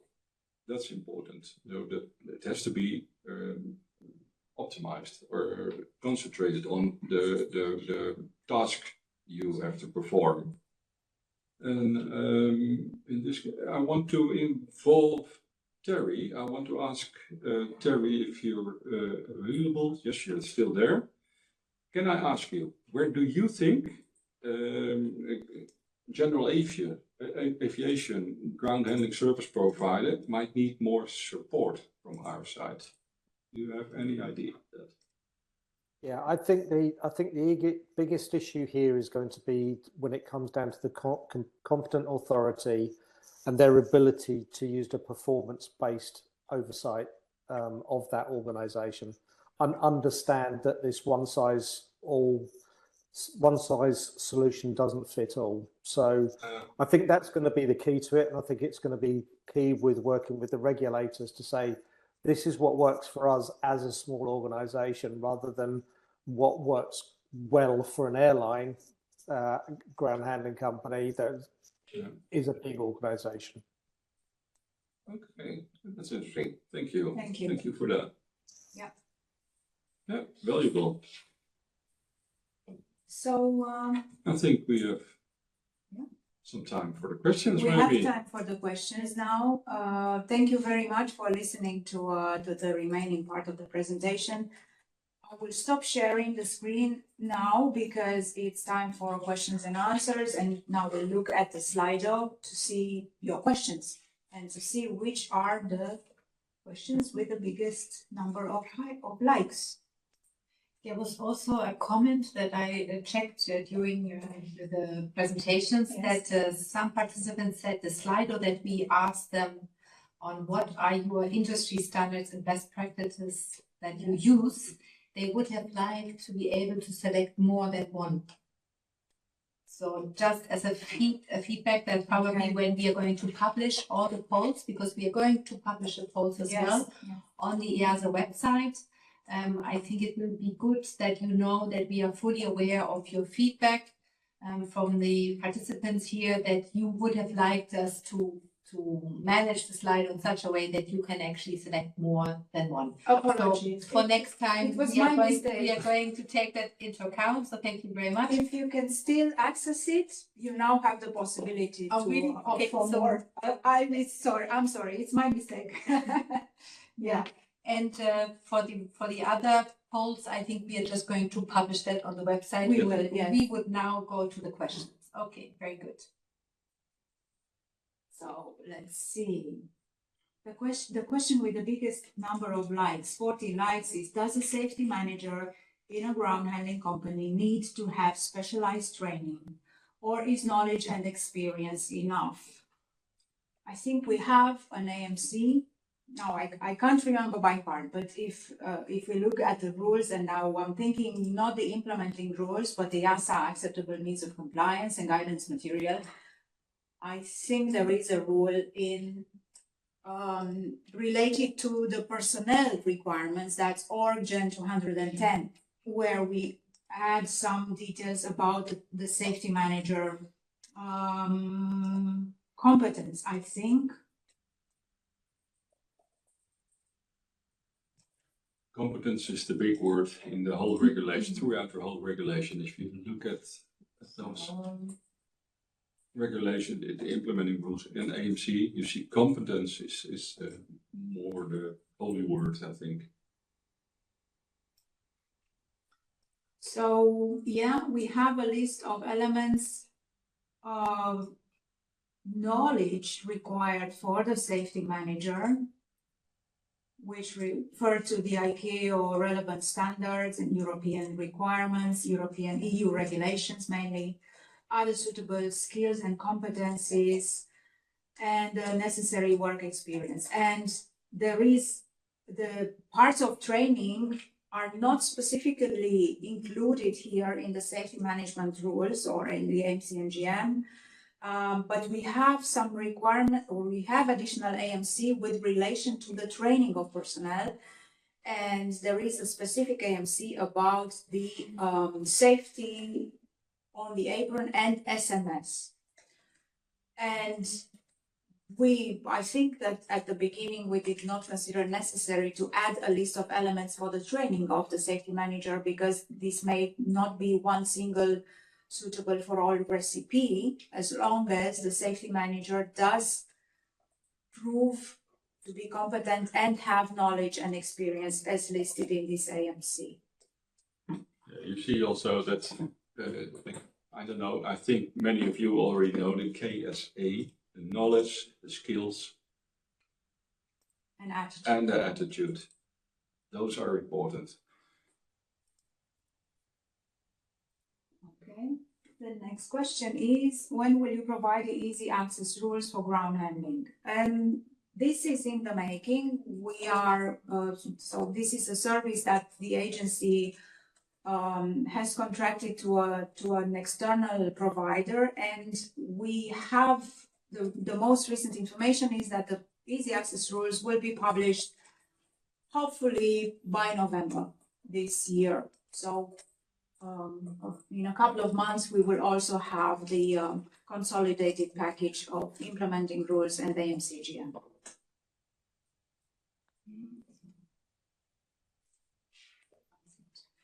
What are the signs of an effective management system that EASA would expect to see in the ground handling environment? Bob, with your permission, I think we have already answered your question throughout the first part of our webinar today in the panel discussion. So I will not insist on that anymore.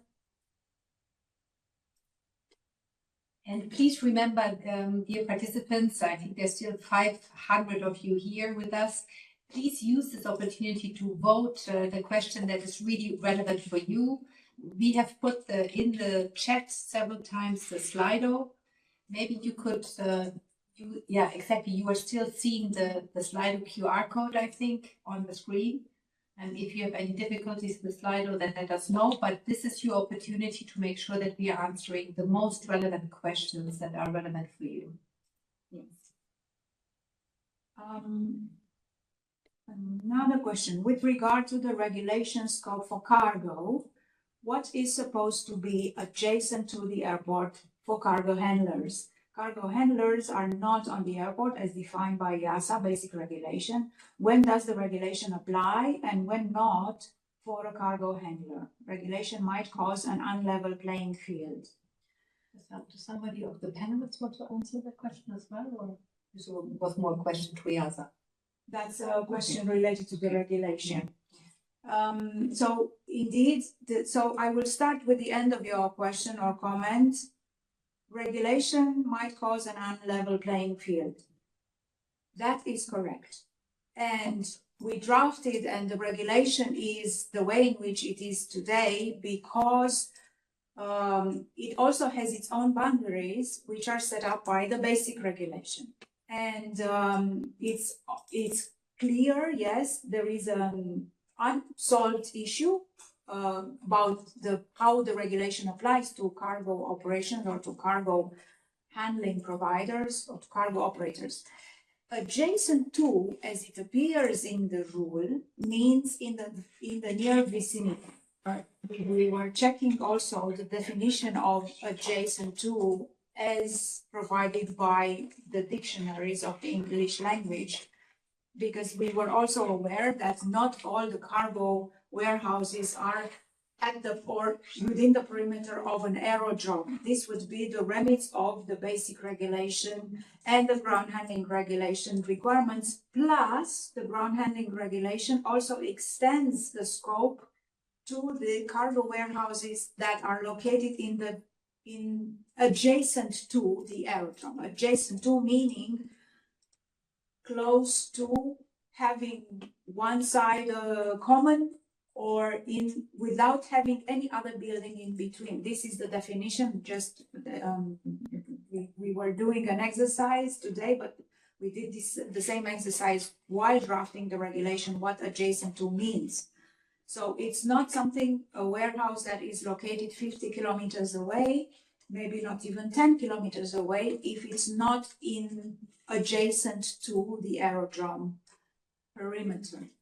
Yeah, so indeed, this is an imbalanced approach, but we were also aware that if the competent authority has the opportunity and can verify the safety of cargo operations, so only the safety aspect, then this is already a plus in ensuring a safe transportation of cargo.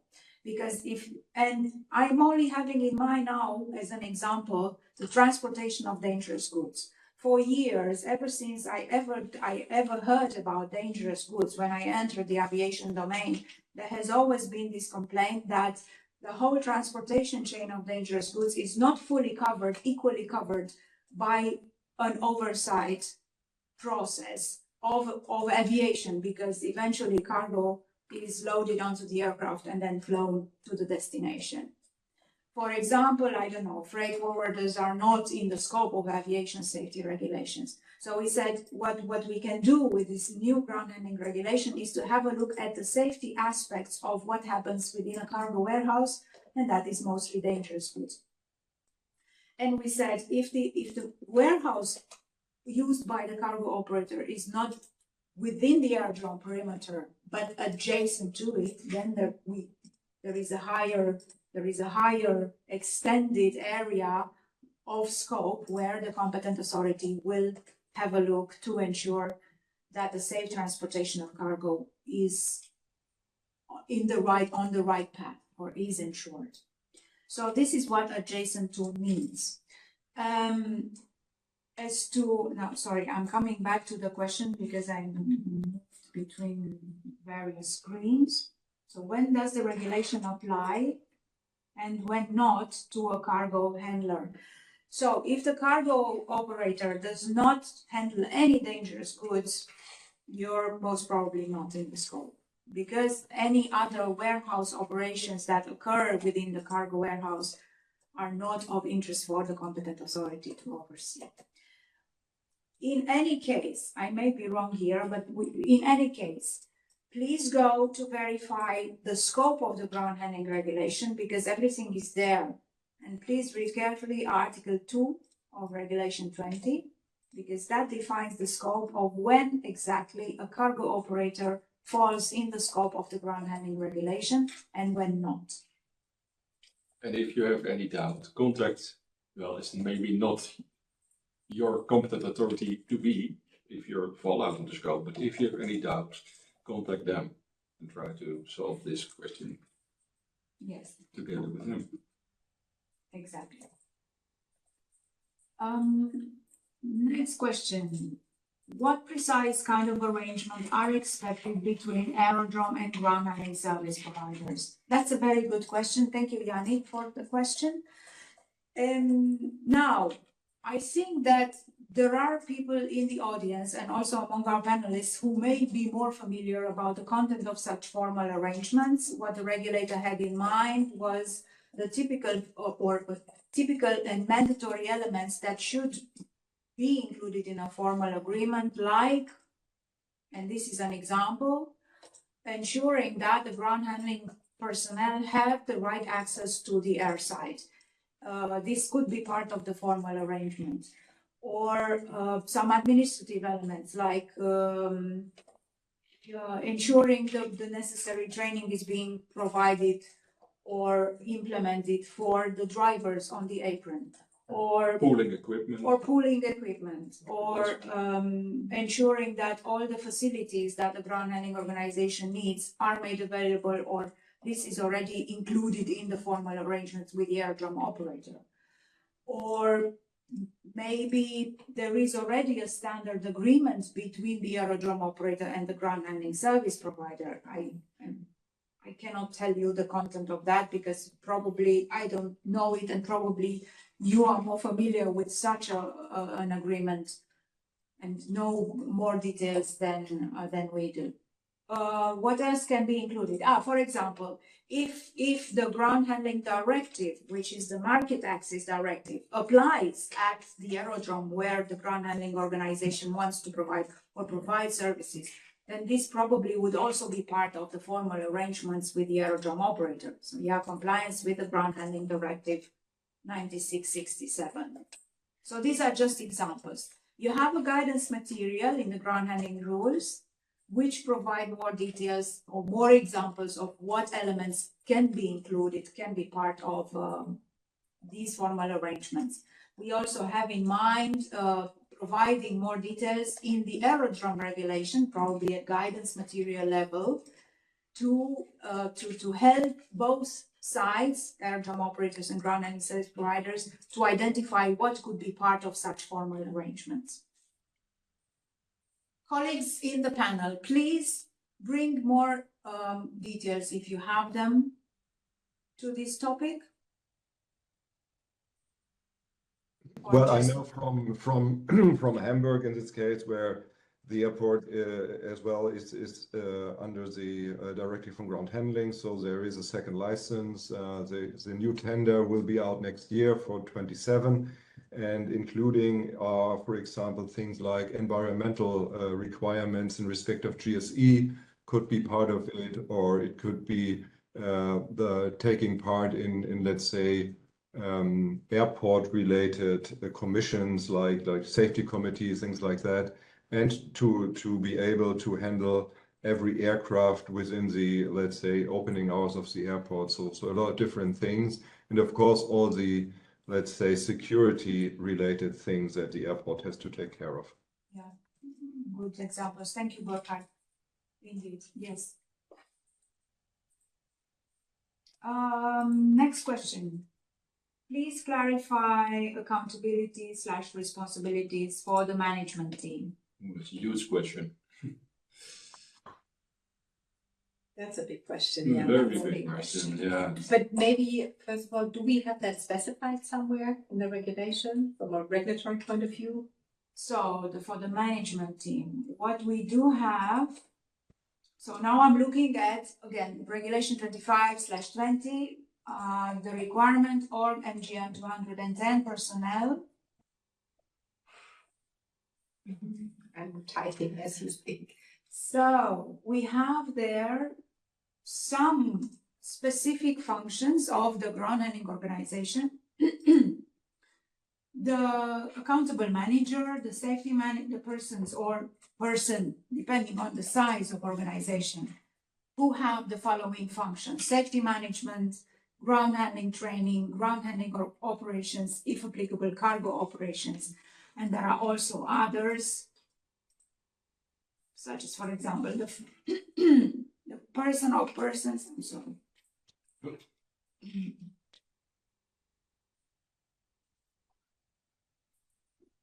responsible for compliance monitoring process, and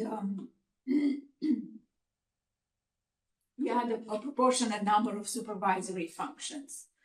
I think that besides the accountability which is specified for the accountable manager, the responsibilities would be, the main responsibilities of these management functions, let's say, would be included in this rule. Okay. And I think, yes, we also have an AMC that covers the responsibilities of the safety management function, whether that is one person or more persons, and about the compliance monitoring function. So that would be it. I hope that answers your question. In case you identify that you're not happy with what there is now in the rules, perhaps I should bring an explanation. It's possible that we may have left some things out, are not included either at implementing rule level or at AMC level or at guidance material level. That may be intentional because we already know, we already have received some feedback that the ground handling regulation is too big, too much, too complex. If we had created the perfection in itself or the complexity much higher with many other hundreds of pages, probably nobody would have looked at the new regulatory package. And we enabled us the luxury of starting from smaller to have sufficient room, space, and reason to become bigger in the requirements rather than the other way around and stop everything from the beginning. But if you feel like something is really missing that is necessary to be covered, let us know. We take all your feedback into account to see how we can further improve the existing rules. Or maybe you may consider at some point after 2 years of transition in which you see how much you already comply with the rules, that no, it's not necessary to add anything anymore because you can already cover with what already exists in the current requirements. Next question. Over the last years, we have reported hundreds of events in eCares. However, we never received any consolidated data analysis, nor suggestions for improvement or focus points from our Belgian CAA. Is useful information being shared in other countries? I may need some help on this answer to answer this question because I have not been involved in how the eCares data are being processed. What we know is that all the information coming from the reports entering eCares are being processed, analyzed, and aggregated, and the EASA publishes every year the annual safety review and also the EPAS Volume 3 that contains a list of safety issues and safety it's the different mitigations and components. and then it links down to the actions in volume 2. Exactly. So all the risks that have been, or the risks or the hazards that have been identified through the reports that have been submitted to your competent authorities end up in these published documents by EASA. One reason why the authority you may not feel a direct feedback loop from your competent authority to you could be the lack of an existing regulation. Yeah, so keep in mind that not all the member states today have a ground handling safety regulation. And this could result in an uneven feedback loop from your competent authority directly to you. Not all the competent authorities directly oversee ground handling organizations. What we have said in the opinion that accompanied the regulation, so when we proposed this to the European Union for adoption, we have done a big analysis of occurrence reporting data that we have in our databases, including eCares. And we have realized that the majority of the data really comes from aircraft operators and aerodromes, and that ground handling organizations still report very, very little.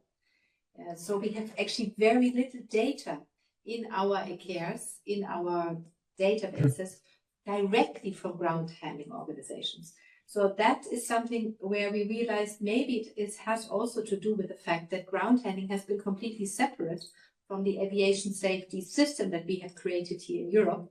And now with the regulation for ground handling specifically, it will become more prominent, and we hope that we will have an increase of occurrence reporting in ground handling. But I think it's an important feedback, and we take this up with our colleagues who are working on EASA. This is a really good feedback from you, telling us you have actually been reporting, but you're not getting the feedback back. Thank you very much. Yes, thank you. I would have continued with the list, but I'm just aware of the time. So we're 2 minutes above 2 o'clock, 2 o'clock in Cologne, Germany. So what we suggest is to do the same as we did last time for the remaining questions that we didn't have time to answer now. We will take your questions, provide an answer, and then we will publish the Q&A in a table on the events page. So in a few weeks' time or a couple of months at the latest, you will find the list of questions unanswered now published on the website. And with this, I think that we can close the webinar. I hope that you have found it useful, and please stay in contact with us. Our next webinar is planned for the 2nd of December. We will publish an agenda probably a month before, or if we can manage, agree on the full schedule agenda, we will publish it earlier. So stay tuned. Check the EASA website from time to time. The easy access rules to be published probably by November, but we'll let you know anyway. And thank you so much for, and I first want to thank the panelists for the very, very good input, feedback, and answers, and highlighted points to our questions. Thank you very much, and see you next time.